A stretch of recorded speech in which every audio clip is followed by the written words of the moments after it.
ગુજરાતમાં પોલીસની આડમાં ભાજપની સરકાર ચાલે છે. જો પોલીસ ન હોય તો ભાજપ વાળાને લુગડા ફાડી નાખે ત્યાં સુધી પબ્લિક મારે એમ છે.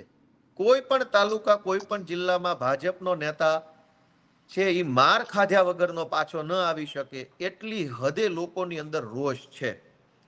પણ લોકો શા માટે બધું સહન કરે છે? પોલીસની બીક લાગે છે. શું કામ બીક લાગે છે? કે પોલીસ મને ખોટી કેસમાં ખોટા એફઆઈઆરમાં પૂરી દેશે, મારી ઉપર આમ કરશે તેમ કરશે, મારે જેલમાં જવું પડશે વગેરે વગેરે વગેરે. પોલીસના ડર ઉપર ભાજપની સરકાર ચાલે છે. હવે પોલીસનો ખોટી રીતનો ડર જ જો જનતાના મનમાંથી નીકળી જાય તો ભાજપની હાલત શું થાય?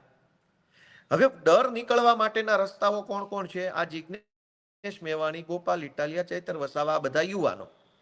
આ યુવાનો જેટલી કામગીરી કરે છે એના કારણે જનતામાંથી પોલીસ કે અન્ય સરકારી તંત્રનો ખોટી રીતનો ડર ઓછો થાય છે. ખોટી રીતનો ડર ઓછો થાય એના કારણે ભાજપના નેતાઓને પછી ગામમાં જવું મુશ્કેલ પડે છે. એટલે જનતાના મનમાંથી પોલીસનો અને સરકારી તંત્રનો ખોટી રીતનો ડર ઉડી ન જાય, ડર હટી ન જાય, એટલા માટે થઈને આ હર્ષ સંઘવીને ભાજપની આખી ટોળકી સક્રિય થઈ છે. કે જો આવી જ રીતે જિગ્નેશ મેવાણી કે ગોપાલ કે ચૈતર કે આ લોકો આવી જ રીતે જનતાને હિંમત આપતા રહેશે અને એક સમયે જનતાની અંદર પૂરી તાકાત ભરાઈ જશે